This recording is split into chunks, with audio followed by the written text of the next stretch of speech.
კარგი იქნება მოვუსმინოთ სამინისტროს პოზიციასაც. საზავსოფლო და ჯანდაცვის მინისტრის მოადგილე გვერდება ამ თემაზე. მოგესალმებით ბატონო ზაზა და მოდით სანამ დავიწყოთ საუბარს, მინდა გითხოთ რომ აი რატომ არის რომ ბოლო პერიოდში აი სულ თქვენ ხედავთ ამ კრიტიკულ კითხვებზე მოპასუხებთ და ჩვენ ვერასდროს ვეღარ ხედავთ მინისტრს.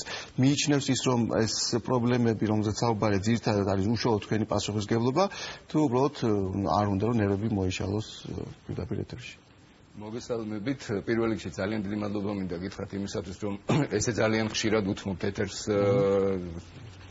ამჯერად აუდიტმა შეუწყო სოციალურ სფეროს, მაგრამ ამასთანავე ასევე გულისკივილით მინდა აღვნიშნო ისიც, რომ სულ ერთი და იგივე თემებზე გვიწევს საუბარი და უკვე ალბათ მაყურებლებთანაც ბოდიში გვაქვს მოსახდელი, იმიტომ რომ რამდენჯერმე მიწევს ერთი და იგივეს გამეორება. უსმენდი ახლა თქვენს სტუმრებს და სამწუხაროდ ვერაფერი ახალი ვერ გავიგე და უფრო მეცაც გეტყვით.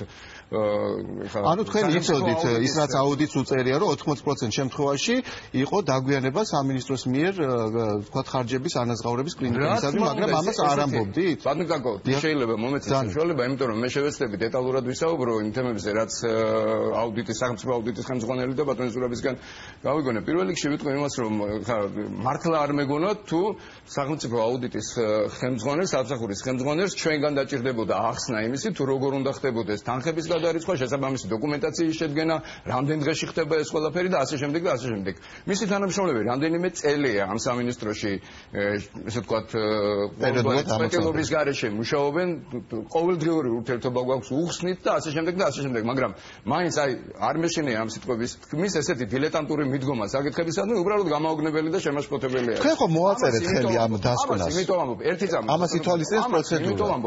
ამას ამბობ, რომ არანაირი დარღვევა თუნდაც ერთი დღითაც კი თანხების რაზეც საუბრობდა ბატონი ლაშა ხო ხორცე. ესე იგი არ არის და ის შემთხვევები რომელიც მას მოაქვს ეს არის მათი ინტერპრეტაცია.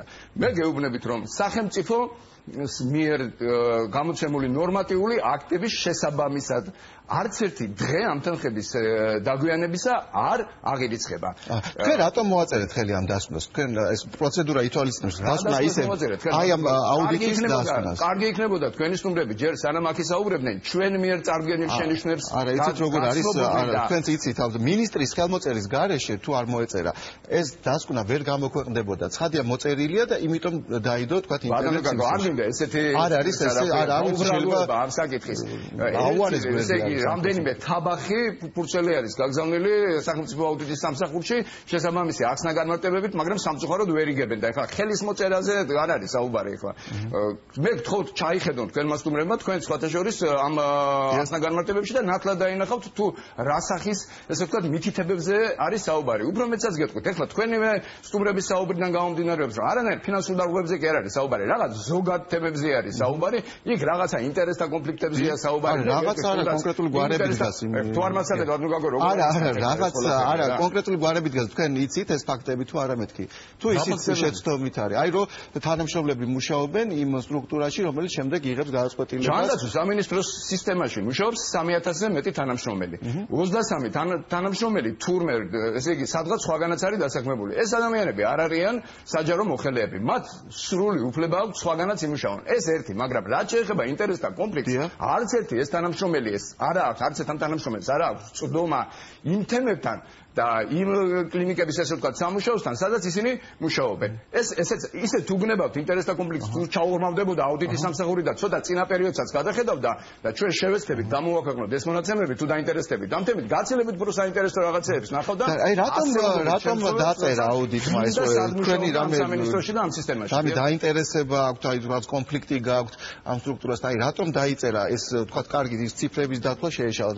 ეს კონკრეტული ფაქტი ხო როგორ შეიძლება შეეშალოს, რომ ადამიანები მუშაობენ იმ სტრუქტურაში, რომელიც შემდეგ მათსავე სტრუქტურას, მეორე სტრუქტურას იღებს გადაწყვეტილებას გადაუხადოს. ვერ გეუბნებით, აგიხსენით, რომ კანონმდებლობით ესენი არ არიან საჯარო მოხელეები და სრული უფლება აქვთ.